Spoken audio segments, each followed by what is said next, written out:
Hello students, welcome back to my YouTube channel. तो मैं रोहित कुमार और स्वागत है आपका हमारे इस यूट्यूब चैनल स्टडी फास्ट के ऊपर।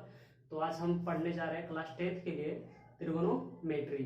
तो त्रिगोनोमेट्री हम इसलिए स्टार्ट किए फ्रेंड्स क्योंकि अभी जो 10th का एग्जाम का टाइम जो है बहुत नज़दीक आ चुका है।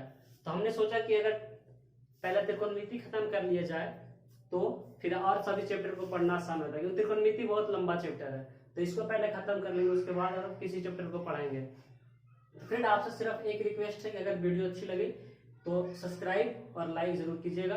और हाँ, अगर ज्यादा मतलब यूजफुल लगे तो अपने दोस्तों के साथ भी शेयर कीजिए ताकि वो भी पढ़ सके। तो चलिए आज स्टार्ट करते हैं।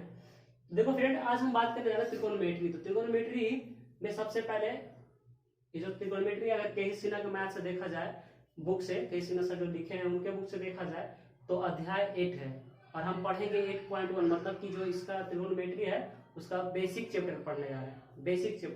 बेसिक जो एक्सरसाइज है उसको पढ़ने जा रहे हैं। तो पहला है कि त्रिकोणमिति रेशियो एंड आइडेंटिटीज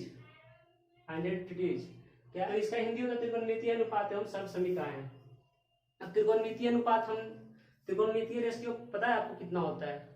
अगर पता है तो कमेंट सेक्शन में बताइए। तो त्रिकोणमितीय जो रेशियो होता है 6 होता है। और 6 कौन कौन होता है देखिएगा, sign, cos, tan, cot, sec, cosec. ये 6 त्रिकोणमितीय रेशियो क्या, 6 त्रिकोणमिति 6 त्रिकोणोमेट्री रेशियो। तो ये 6 हो गया। अब इसी 6 के बारे में इससे कौन कौन से फार्मूले बनते हैं इस वीडियो में उसी के बारे में बात करेंगे कि साइन और cos, tan, cot, sec, cosec सब मतलब आपस में मिलकर क्या कब क्या बन जाता है उसके बारे में बात करेंगे। और अगर एक चीज और देखा जाए 8.1 के लिए, अगर आप किसी सिन्हा का मैथ बना रहे हैं तो 8.1 के लिए अगर देखा जाए तो सबसे पहले हमें पढ़ना पड़ेगा पाइथागोरस थ्योरम। क्या पढ़ना पड़ेगा? Pythagoras theorem. तो चलिए पढ़ते हैं।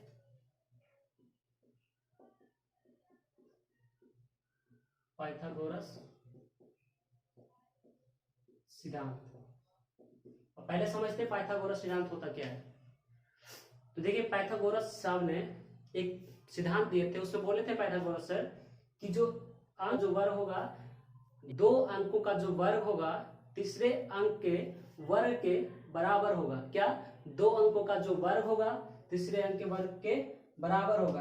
अगर इसको सिंपल से देखा जाए त्रिकोणमिति में सबसे पहले तो पाइथागोरस सर बोले थे कि कर्ण का जो स्क्वायर होगा वो हो जाएगा लंब का स्क्वायर जोड़ आधार का स्क्वायर। ऐसा मेरे पाइथागोरस सर ने बोले थे कि जो कर्ण का स्क्वायर होगा वो हो जाएगा लंब का स्क्वायर जोड़ आधार का स्क्वायर। तो आपने तो देखा कि कर्ण का स्क्वायर, इसको हिंदी में अगर इंग्लिश में बोला जाए तो शॉर्ट में बोले तो एच स्क्वायर इक्वल टू हो जाएगा P square plus B square, इस तरह से हिंदी में। और इससे बहुत से फार्मूले भी बनाए जा सकते हैं। तो पहले वो बना के दिखाऊंगा। पहले आपको ये दिखाते हैं कि कर्ण कहाँ पे होता है और लंब कहाँ और आधार किसको मानेंगे। देखिए, आप लोग को लग रहा होगा कि कर्ण हमको नहीं पता है, कर्ण हमको ही पता है, लंब हमको नहीं पता है, लंब भी पता है। पर कंफ्यूजन तब आती है ना जब पूछा जाता है कि सी पे खोजना है या फिर ए पे खोजना है या फिर बी पे खोजना है, मतलब एंगल जो बदल दिया जाता है उस टाइम कंफ्यूजन आता है। जैसे कि आपको एक त्रिभुज दे दिया जाए और नेमिंग इसका कर देते हैं ए, बी और सी, ए, बी और सी। और इसमें तो साफ साफ दिखाई दे रहा है कि कर्ण कौन है। इसमें साफ साफ दिखाई दे रहा है कि कर्ण कौन है। तो जो 90 डिग्री का सामने का होता है, अगर पूछे कोण बी के लिए, किसके लिए? कोण बी के लिए, कोण बी के लिए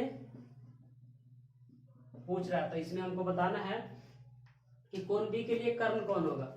देखिए, अगर सिंपल है, कर्ण जो है ना सबसे लंबी भुजा है, समकोण त्रिभुज की सबसे लंबी भुजा कर्ण होती है।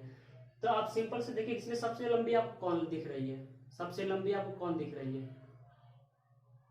दिख रही होगी ये वाला सबसे लंबी है, क्योंकि तिरछी और सब यहां से यहां तक गई है। सिर्फ यहां देखो, यहाँ। अरे ऐसे ही नहीं आपको समझ में आया तो कर्ण बोल रहा है, कर्ण और कोण, मतलब का से दोनों स्टार्ट हो रहा है, तो कर्ण और कोण, तो कर्ण कोण, कोण के सामने जो होगा वो मेरा कर्ण हो जाएगा। क्या? कोण के सामने जो भी हो कर्ण हो जाएगा। या फिर पूछे ए के लिए या फिर सी के लिए, किसी के लिए भी पूछे, 90 डिग्री के सामने जो होगा, 90 डिग्री का जो कोण है उसके सामने जो होगा वो कर्ण हो जाएगा, उसके सामने जो होगा कर्ण हो जाएगा।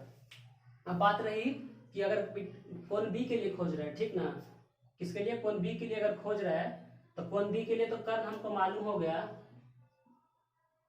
कर्ण हमको मालूम हो गया क्या? कि AC मेरा कर्ण है।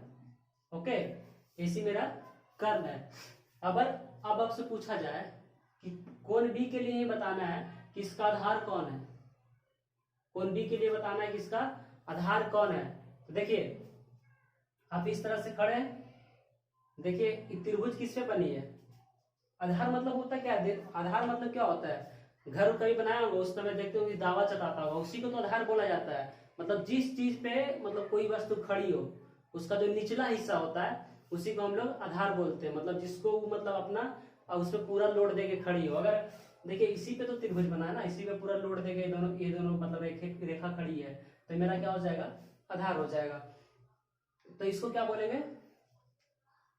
बी के लिए क्या हो गया? आधार हो गया, आधार हो गया। तो आधार कौन हो गया? बी और सी। अब सिंपल है, जब कर्ण मिल गया, आधार मिल गया, तो जो बच गया क्या हो जाएगा मेरा? जो बच गया मेरा क्या हो जाएगा? लंब हो जाएगा। लंब मतलब ए बी। अब इसको अगर सूत्र पे लिखा जाए तो कर्ण मतलब क्या है? कर्ण, कर्ण मेरा AC है, तो AC का स्क्वायर इक्वल टू लंब मेरा क्या? AB है, तो AB का स्क्वायर जोड़ आधार क्या है मेरा? BC है, तो जोड़ BC का स्क्वायर।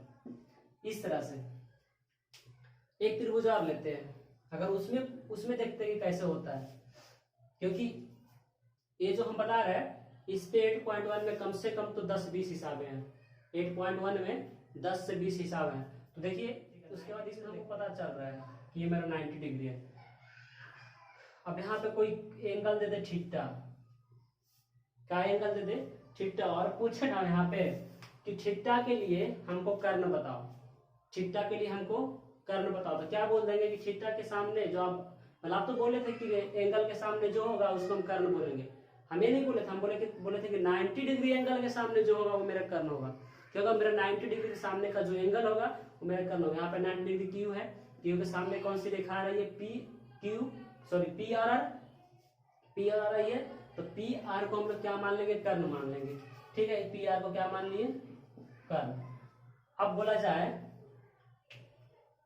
जाए कि जब पी आर कर्ण हो गया तो थीटा के लिए आधार बताओ, थीटा के लिए आधार बताओ। तो इसको भी देखो, इस पे तो त्रिभुज एक बनी है, अगर इसको हम आधार मानते तो मान सकते थे, पर क्यों नहीं मान रहे? क्योंकि 90 डिग्री का सामने का है, क्योंकि इस तरह से देखा जाए तो इस पे तो भी तो त्रिभुज बन रही है ना, इस पे भी तो त्रिभुज बन रही है, पर क्या है 90 डिग्री का सामने है तो मेरा तो कर्ण हो गया, तो आधार होने का कोई चांस ही नहीं है। तो जब आधार नहीं हो सकता तो उसके बाद देखेंगे इसको देखेंगे तो इस पे भी त्रिभुज बन रही है कि नहीं? इस पे भी त्रिभुज बन रही है, पर हमको निकालना किसके लिए है?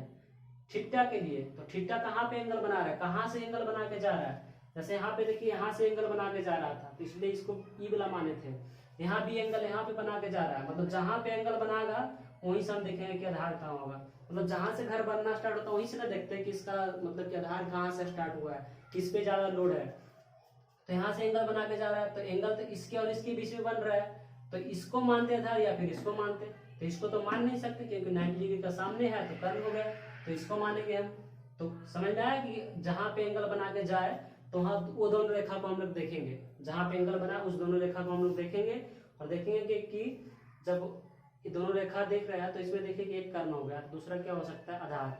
जब इस आधार मेरा मिल गया, नीचे क्या है? आधार।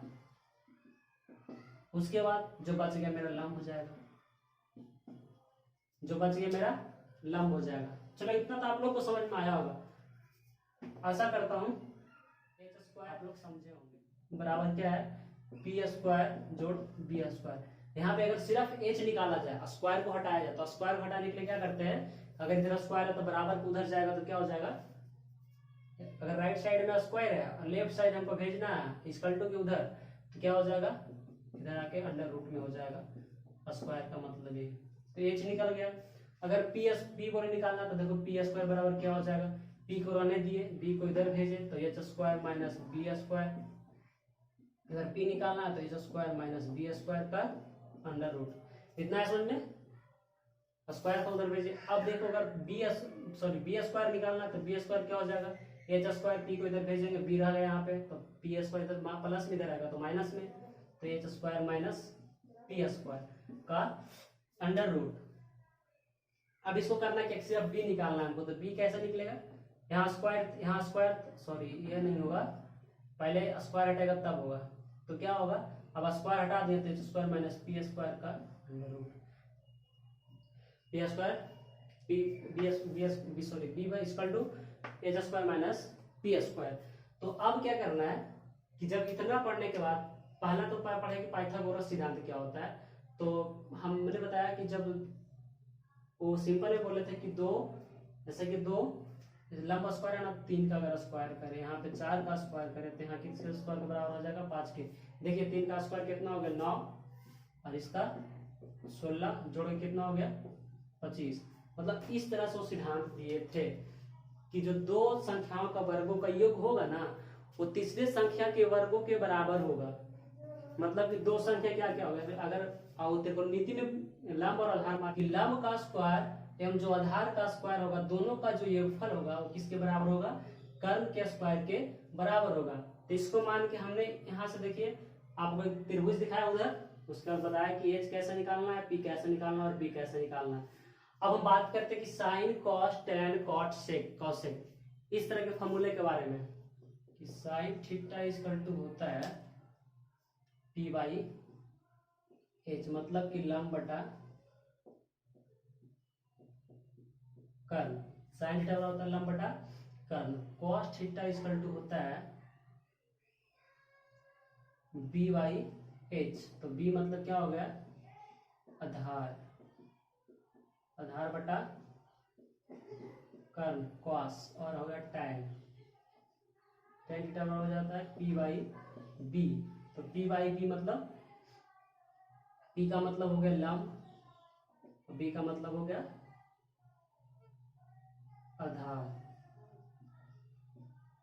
इस तरह से साइन थीटा लंब बटा कर्ण, कॉस आधार बाई कर्ण, और टैन लंब बटा आधार। इससे हिंदी से अच्छा रहेगा आपको याद करने में, इंग्लिश का जो शॉर्ट है, तो sine P by H, cos B by H और टैन पी बाई बी। अब देखिए हमने बताया था कि 6 त्रिकोणमिति होते हैं, तो हमने 3 को पढ़ा, तो 6 और 3 बाकी है ना अभी, तो 3 बाकी है, तो क्या करते हैं, साइन का उल्टा होता है फ्रेंड्स कॉसेक। क्या होता है, साइन का उल्टा होता है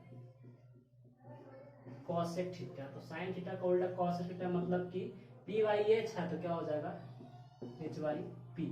कॉस का उल्टा होता है सेक थीटा, तो सेक थीटा, तो सेक का मतलब क्या हो जाता है बी बाई एच था तो क्या हो जाएगा एच बाई बी।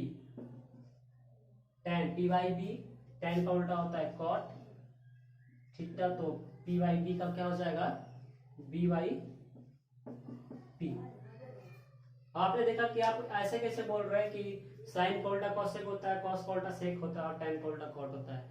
देखिए आपको एक फार्मूला दिखाते हैं यहाँ पे, इसको याद करिएगा क्योंकि ये जरूरी है। फार्मूला देख लीजिएगा थोड़ा सा कि साइन थीटा इनटू मतलब गुना में कॉसेक थीटा इक्वल टू 1 होता है। इस तरह से sine theta into cosec theta equal to 1 होता है। तो यहाँ से व्युत्क्रम नहीं निकालेंगे, देखिए तो ये बराबर किधर है राइट साइड में, अगर उधर ले जाएंगे बराबर के उधर, अगर गुना में तो जाएगा तो क्या हो जाएगा भागा में, मतलब कि साइन थीटा अगर निकालने का है तो 1 बाई क्या हो जाएगा कॉसेक थीटा। कैसे कि साइन थीटा दोनों गुना में है, ऐसे कर देते हैं, गुना में है तो ऐसा अच्छा नहीं लगता, इसको ऐसा ही रहने दो, मतलब इसका मतलब होता है गुना। तो साइन थीटा और कॉसेक थीटा आपस में गुना में, तो देखो इधर भेजे तो क्या हो गया भागा में, अगर देखो अब इस टाइम तो साइन को रखे इधर, इस टाइम अबर जो रखेंगे कॉसेक को इधर रखेंगे, तो देखो कॉसेक थीटा क्या हो जाएगा, कॉसेक को रखे तो 1 बाई क्या हो जाएगा, मतलब कॉसेक को यहाँ रखे साइन को उधर भेजे तो 1 बाई साइन थीटा।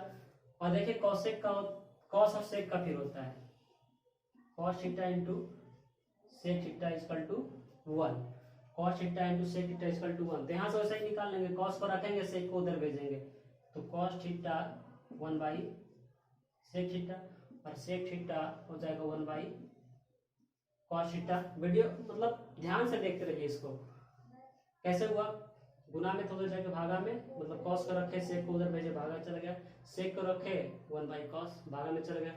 वैसा ही किसका निकालेंगे, tan और cot का, खुद से निकालिएगा, tan इंटू कॉट का वो इक्वल टू 1, मतलब tan को रखेंगे cot को उधर भेजेंगे 1 बाई कॉट हो जाएगा, cot को रखेंगे tan को उधर भेजेंगे 1 बाई tan हो जाएगा। तो इतना आपको समझ में आया। तो जब इतना आपको समझ में आया तो अगली वीडियो हम पता है आपको निकालना सिखाएंगे कि साइन थीटा, सॉरी इसको देखते रहिए पहले कि साइन थीटा इक्वल टू लंबाई का, तो इस पे मतलब मैथ कैसे बनाना उसको दिखाएंगे आपको, क्या मैथ कैसे बनाया जाता है उसको दिखाएंगे। तो चलिए, अगर वीडियो अच्छा लगे तो लाइक शेयर कमेंट और चैनल को जरूर सब्सक्राइब कीजिएगा। थैंक्स।